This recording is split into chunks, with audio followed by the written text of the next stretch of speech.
Mental preparation কোর্সের আরও একটা সেশনে তোমাদের সবাইকে স্বাগতম। এখন আমরা কথা বলবো যে পড়া মনে থাকে না ভাইয়া কি করব। ঠিক আছে, এই ভিডিওটাতে যে ক্লিক করছো আমি তোমাকে অনেকগুলো ট্রিক বলবো, বাট প্রথম আমি তোমাকে একটা কথা বলে দিতে চাই যে শুন হারামজাদা, তুই ওই পরিমাণে কিন্তু পড়িসই নাই। ঠিক আছে, তোরা যারা ভিডিওটা দেখবি তাদের মধ্যে হয়তো বা 10%-এর টেকনিকগত সমস্যা আছে। 90% মাদারবোর্ড পড়াশোনাই করে নাই ইনাফ পরিমাণে। ঠিক আছে, তুই কখনো ওই পরিমাণে পড়িসও নাই, ম্যাথও করিস নাই। তোর যেই ফ্রেন্ড ম্যাথ ভালো পারে ও ম্যাথ করে, ও কোনো আল্লাহ প্যাট থেকে ওরে মাথায় ম্যাথের জন্য আলাদা কোনো সার্কিট বসায় দেয় নাই। তোর যে ফ্রেন্ড পড়া বেশি মনে রাখতে পারে সে বেশি পড়ে, বেশি মুখস্থ করে, ও ব্রেনকে এইভাবে ট্রেন আপ করছে। আর তোর ব্রেনটা হলো একটা পিস অফ শিট গার্বেজ, যেটা কখনো ইউজ হয় নাই। এখন তুই যদি একটা পিস অফ শিটের মতো একটা চ্যাপ্টার, একটা ম্যাথ একবার দুবার করে বলি যে আমি পারি না কেন, এটা তোকে আল্লাহ বাদে কেউ বাঁচাইতে পারবে না। তোকে আমি মেলা টেকনিক বলবো, কিন্তু তুই তো একটা অলস শুয়োর। তো অলস শুয়োরদের জন্য আসলে পড়া কখনো মনে থাকবে না, কোনো কালেও মনে থাকবে না। ঠিক আছে, তুই ইনাফ পরিমাণে পড়িস না, পড় হারামজাদা পড়।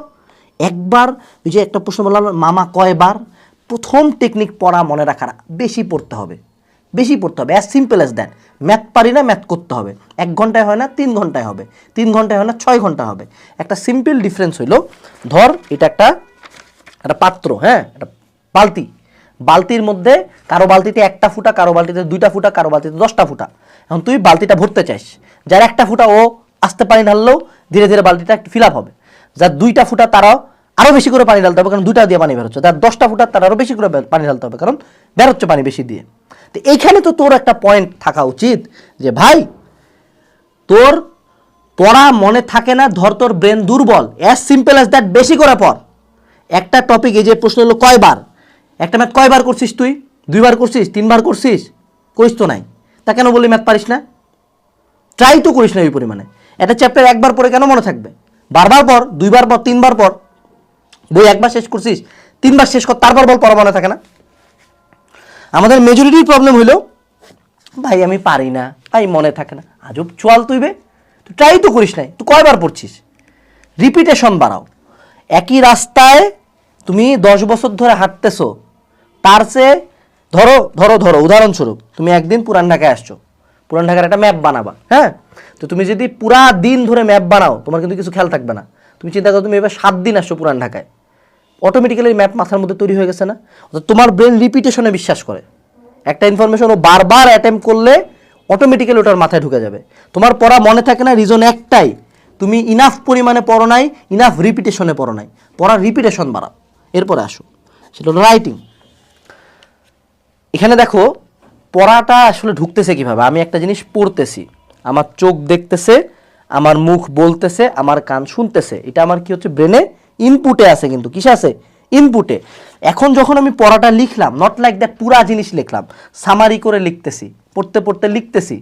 যখন আমি লিখলাম তখন কি ব্রেনে ইনফরমেশনটা ইনপুট হয়ে আউটপুট হচ্ছে, অবশ্যই ওটার ইফেক্টটা ব্রেনের উপর বেশি পড়বে, সিন্যাপসিসগুলো আরও বেশি গঠিত হবে, রাইট? তো লেখা একটা ভালো ওয়ে পড়া মনে রাখার। একটা ম্যাথ দেখা আর একটা ম্যাথ করার মধ্যে আসমান জমিন তফাৎ আছে। লেখ, সব লিখতে না পারলেও সামারি করে লেখ, নোট বানাইতে কোনে বুঝছি লেখ। এরপরে এটা হলো প্র্যাকটিস।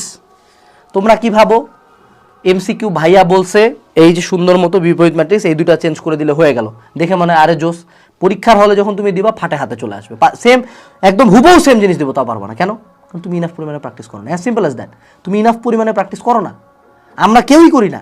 কোনো একটা জিনিস পড়া মনে থাকে না কেন? আমি কয়দিন ম্যাথ নিয়ে বসছি, আমি কয়দিন বইয়ের সব সংখ্যাগত তথ্য বায়োলজি লিখছি, কয়দিন আমি মাইটোকন্ড্রিয়ার বৈশিষ্ট্য লিখছি, কয়দিন মাইটোকন্ড্রিয়ার চিত্রটা আর্ট করে লিখছি, লেখি নাই। প্র্যাকটিস কোনো কালেই করি নাই, আমি কোনো কালেই প্র্যাকটিস করি নাই। তাহলে কেমনে মনে থাকে? এরপরে আসো এক্সামটা কি, যে পড়ছি আউটপুট দিছি, বাট কোনো একটা মেমোরি সর্বাধিক তোমার মাথায় থাকবে যদি তুমি এটা এক্সামে পারো বা ভুল করে আসো। এক্সাম হলো তোমার পড়া মনে রাখার লাস্ট স্টপেজ। কোনো একটা টপিকের উপর এক্সাম দিয়ে যখন এটা তুমি পারে আসবা, বা ধরো পরীক্ষা হলে ভুল করে ফেলছো, যখন তুমি ভুলটা থেকে এবার শিক্ষা নেই, নেক্সট টাইম এক্সাম দিবা, ফাটাই দিবা। এই জন্য আমার সাজেশন হলো, আমি প্রতিটা চ্যাপ্টার, প্রতিটা টপিক শেষ করার পর আমার বাড়ির স্যারকে বলা হতো স্যার আপনি এক্সাম নেবেন একটা, আপনি নিজে কয়টা কোশ্চেন লিখে নেন, আপনি এক্সাম নেন, অথবা আপনি মডেল ওপেন করেন, আমি লিখতেছি, আপনি খাতাটা কাটেন। এটা হলো ফাইনাল মনে রাখার ওয়ে। তোমরা এক্সাম দেওই না ভাই, তোমরা এক্সাম দেওই না, তোমরা ভাবো পুরা বছর পড়বো, লাস্ট মারবো হলো কলেজের এক্সামে, তারপর মারবো এইচএসসি এক্সামে, মাঝে প্রতিবার এক্সাম দেওয়ার কথা, তোমরা দাও না। এরপর আসো, সেটা হলো মেমোনিক্স। পড়া মনে রাখার একটা বড় উপায় হলো মেমোনিক্স, ছন্দ। এখন তুই গালি দিয়ে ছন্দ বানাবি নাকি ভালগার ওয়ার্ড দিয়ে ছন্দ বানাবি, যা করবি কর, ছন্দ বানা। এখন এই ছন্দ দিয়ে তো তুই ম্যাথ মুখস্থ রাখতে পারবি না, এই ছন্দ দিয়ে তুই সূত্র মুখস্থ রাখতে পারবি না, এই ছন্দ দিয়ে তুই তো আর মানে সংখ্যা তথ্য মনে রাখবি না। কিছু ইনফরমেশন হয়তো বা ছন্দ দিয়ে ইজিলি মনে রাখা যাইতে পারে, but that shouldn't B your main গোল যে সব কিছু ছন্দ দিয়ে মনে রাখবো। তখন দেখা যাবে যে ছন্দ মনে রাখার জন্য আরেকটা ছন্দ লাগতেছে। ওকে, এরপর আসো, সেটা হলো ফাইনম্যান টেকনিক। ফাইনম্যান টেকনিক কি? টিচাররা এত ভালো পড়ায় কেমনে?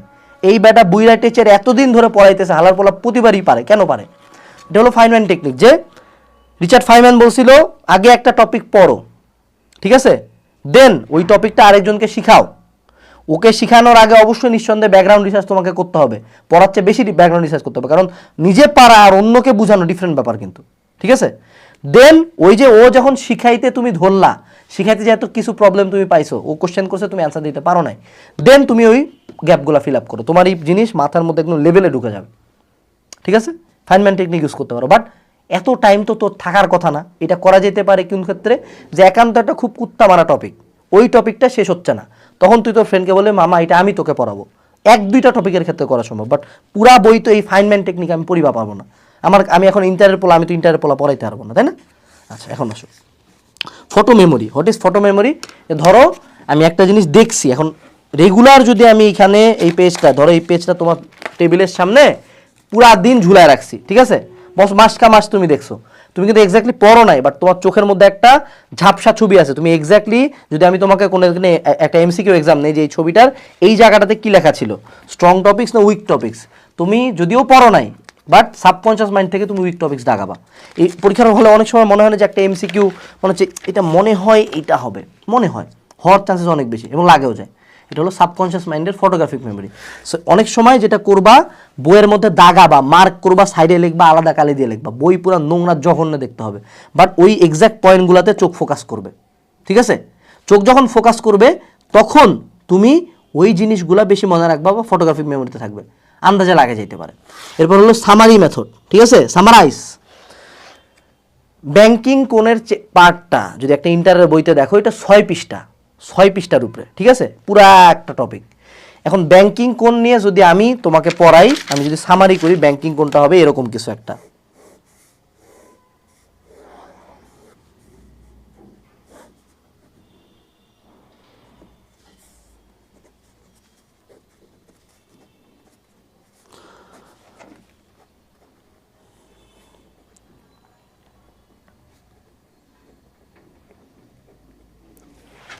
পুরা জিনিসটা জাস্ট একটা ছবি, tan theta is equal to v square divided by rg equal to sin theta equal to h ভাগ x। এই পুরা জিনিসটা, পুরা ব্যাংকিং কোণ এইটুকুতে শেষ। তা আমার বোন, আমার ব্রেন পুরা ফিজিক্স বই পড়ে, হ্যাঁ, পুরা ফিজিক্স বই পড়া ওই ইনফরমেশন 6 পৃষ্ঠা মনে রাখতে চাবে নাকি এইটা বেশি মনে রাখতে চাবে? তার মানে ইনফরমেশন সামারাইজ করতে হবে। ইনফরমেশন সামারাইজ করে এটা সামারাইজিং নোট বলি। এখন তুই কি বয়া বয়া নোট বানাবি? না, অনেক গাইড, অনেক শিট, অনেক জায়গায় এগুলা বানানো থাকে, আর তুই বানাইলেও এটা বইয়ের মধ্যে চিপকাই দিবি, যাতে পরীক্ষার হলে বইয়ের মধ্যে থেকে পড়তে পারিস। এখানে আসলে আরেকটা পয়েন্ট, যে সব একসাথে করা। তোমরা কি করো, 14 জায়গা থেকে 14 জ্ঞান নিতেছো। বাবা, ধর্ম কি 4-5টা পালন করিস?